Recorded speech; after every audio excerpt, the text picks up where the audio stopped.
ಯಾಕೋ ನಮ್ಮ ದೇಶದ ಸೌಂದರ್ಯದ ಬಗ್ಗೆ ಹೇಳಬೇಕು ಅನಿಸ್ತಾ ಇದೆ. ಎಲ್ರಿಗೂ ಗೊತ್ತಿರೋದೆ, ಆದ್ರೂ ಇರ್ಲಿ. ಮಲತಾಯಿ ದೇಶಗಳನ್ನು ಹೊಗಳೋ ಮುಂಚೆ ನಮ್ಮ ದೇಶದ ಅಂದ, ಚಂದ, ಆ ಸೊಬಗು ಇದ್ರ ಬಗ್ಗೆ ಹೇಳ್ತೀನಿ ಕಣ್ರಿ. ಇದು ಪಶ್ಚಿಮ ಘಟ್ಟಗಳಿಂದ ಶುರುವಾಗಿ ಹಿಮಾಲಯದ ತನಕ ಹಬ್ಬುತ್ತೆ. ಅದರಲ್ಲೂ ನಮ್ಮ ಪಶ್ಚಿಮ ಘಟ್ಟಗಳಿದೆಯಲ್ಲ, ಆಹಾ, ಮುದ್ದಾಡಬೇಕು. ಸದ್ಯಕ್ಕೆ ಪ್ರಪಂಚದ 8ನೇ ಅತಿ ಹೆಚ್ಚು ಬಯೋಡೈವರ್ಸ್ ಪ್ಲೇಸ್ ಆಗಿದೆ ಅದು. ಅದನ್ನ ಸಹ್ಯಾದ್ರಿ ಅಂತಲೂ ಕರೀತಾರೆ. ಸುಮಾರು 9,000 ಜಾತಿಯ ಸಸ್ಯಗಳು, 6,000 ಜಾತಿಯ ಕೀಟಗಳು, 500 ತರದ ಪಕ್ಷಿಗಳು, 140 ತರದ ಮ್ಯಾಮಲ್ಸ್ ಮತ್ತು 230 ತರದ ರೆಪ್ಟೈಲ್ಸ್ಗೆ ಇದು ಮನೆಯಾಗಿದೆ.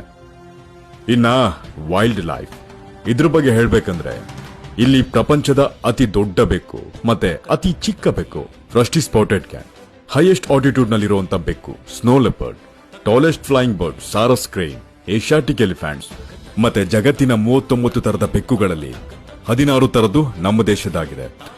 ಇಲ್ಲಿ ಹೈ ಆಲ್ಟಿಟ್ಯೂಡ್ ಟೆರೆನ್ಸ್ ಇದೆ, ಕೋಲ್ಡ್ ಡೆಸರ್ಟ್ಸ್ ಇದೆ, ಹಾಟ್ ಡೆಸರ್ಟ್ಸ್ ಇದೆ, ರೈನ್ ಫಾರೆಸ್ಟ್ಸ್, ಸ್ವಾಂಪ್ಸ್, ಮ್ಯಾಂಗ್ರೋವ್ಸ್, ಗ್ರಾಸ್ಲ್ಯಾಂಡ್ಸ್, ಶೋಲಾಸ್.